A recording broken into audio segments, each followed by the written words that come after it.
At the turn of the 20th century, Americans in populated cities had the luxury of Alexander Graham Bell's telephone invention, but it had yet to make its way to rural areas like Nebraska. Early on, Emory C. Hunt realized the telephone's potential. In 1910, Hunt moved to Creighton, Nebraska with his new bride Vera Burke to become the general manager and eventually the majority owner of Camp Dewey Telephone Company, which served northeast Nebraska.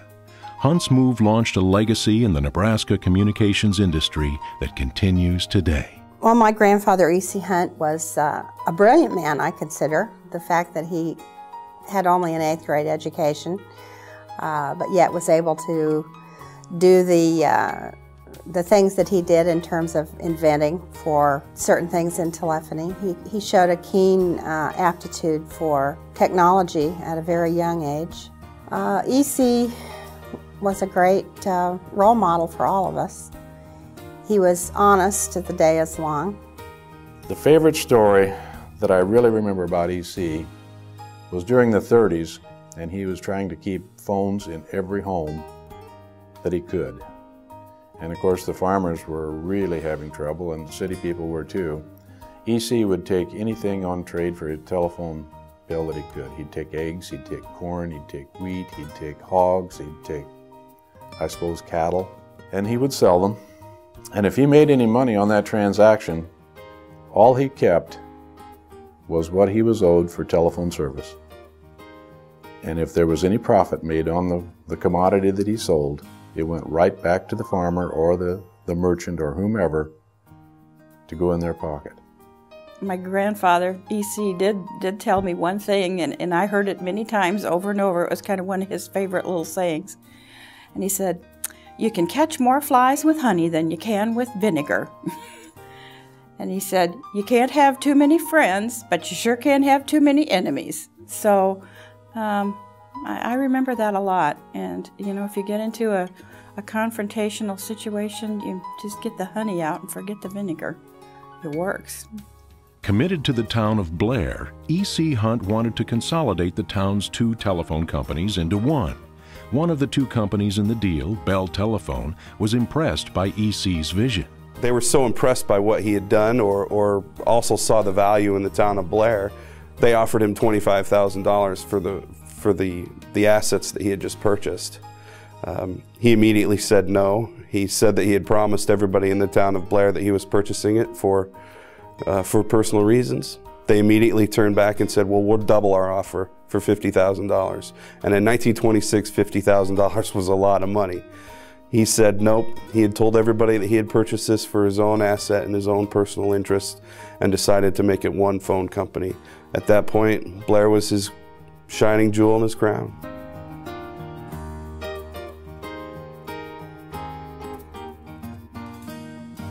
Born in 1919 after Vera Hunt went into labor at Petro's Cafe in Fremont, E.C.'s second son Robert showed an early interest in technology and devotion to his country. 1943 brought World War II, and Robert entered the U.S. Army shortly after marrying Vera Jeanette Headland.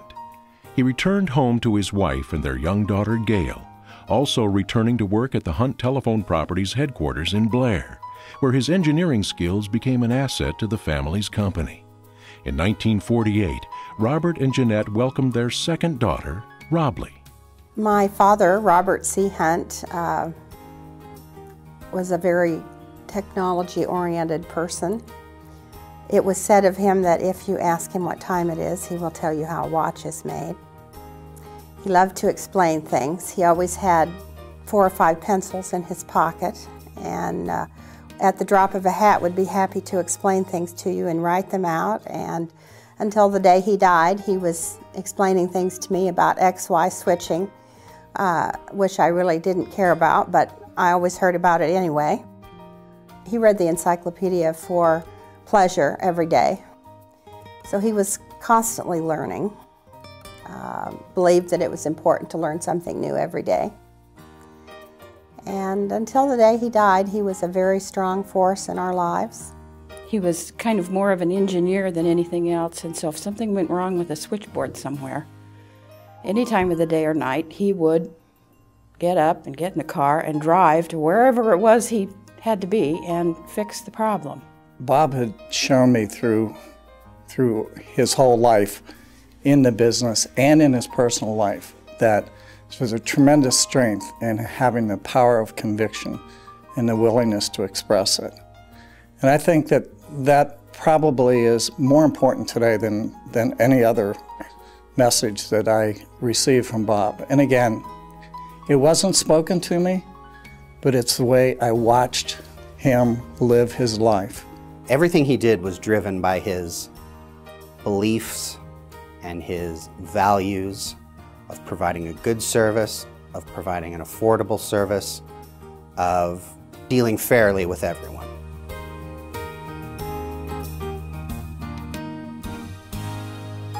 The 1960s and 70s brought massive changes for the Hunts in both the family and the business. Robert's daughter Gail married Mick Jensen, and Mick began his career in the telephone business. Robert later asked his daughter Robley and her husband Tim Garrigan to move back to Blair to help manage the family's company. On January 1, 1984, Robert Hunt's properties were consolidated to become Great Plains Communications. When Robert retired, his sons-in-law took over the company's management, while his daughters became majority stockholders. Gail and Mick's children, Troy and Abby, and Robley and Tim's children, Riley and Casey, are all involved with the organization today. This fourth generation, together with Todd Foge, the company's CEO, continue the tradition of value and fairness to the customer. We're very fortunate to have the fourth generation as active and interested as they are.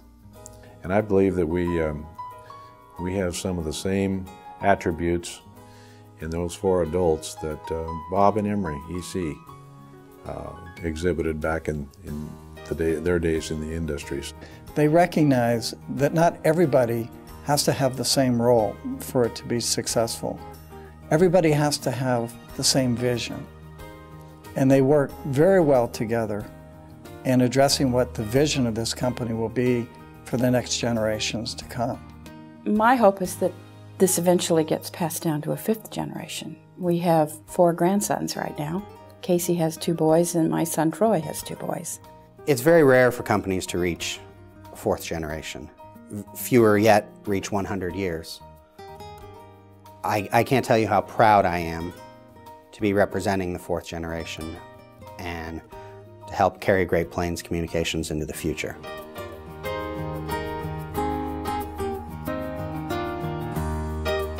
E.C. Hunt believed in honesty, commitment, and dedication to customers and employees. Throughout its history, the Hunt family has cherished and imparted those values in the business. The values that have been established throughout the years, fairness to customers and offering great place to work, great work environment, great employee benefits, and so on and so forth, has been key to our success, I think our long-term success.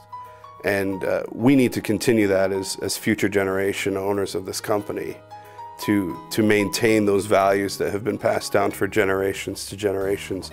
I plan to pass them down to my kids, even if they're not involved in the company. It's just a good way to live. You know, we really have a terrific culture of everybody trying to do the right thing for the customer, making good decisions that are based in long-term views, and it's just a very comfortable way to do business. You know, a very honest environment, people of good character and good intentions, you know, working together to get good results. We will always look upon, as owners of the company, everyone in every capacity that they perform as vital entities, vital cogs of a company that we all can be proud of. Great Plains Communications understands completely that our customers are the only reason that we exist. We made the decision that we would not consolidate in the rural to the extent that people would wait 2 or 3 days for service like some other companies. And we feel that those people really need that kind of service, again, to be competitive on the world stage.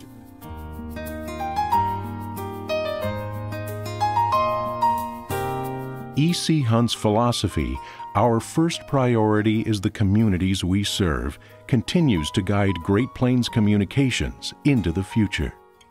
I would like to see employees of Great Plains in the future continue the wonderful legacy that's been created in the last 100 years.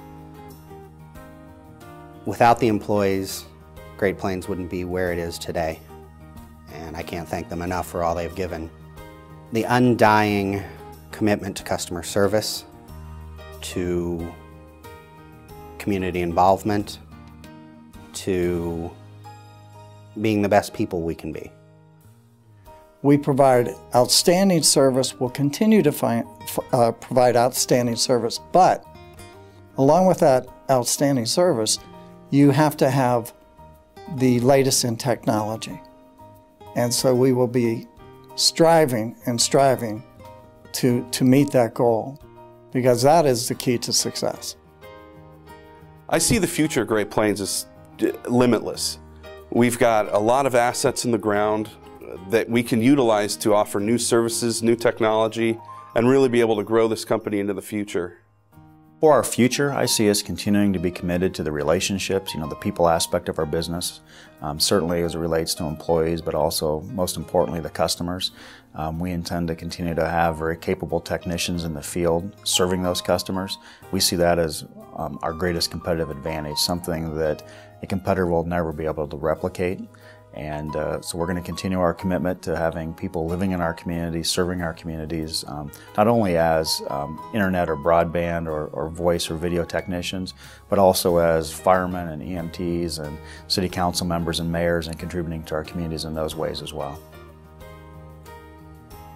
From E.C. Hunt's vision for the telephone in rural Nebraska in 1910 to offering broadband internet across the state, the Hunt family and Great Plains Communications have been dedicated to their customers and employees. As new communications technologies emerge, Great Plains Communications and the family behind the legacy will be there, leading the way. If E.C. and Bob were here to see that their grandchildren were so involved, it would be very pleasing to them, I know. I just think we all have that sense of being a part of something greater than ourselves. And this has come through the Great Plains family and the way that everybody feels to be a part of it. I think the values of honesty and integrity are very strong in our family. And I think they will be leading the vision as the fourth generation moves forward. Family is very, very important to us. It has been all the way through our lives. And I think it will continue to be.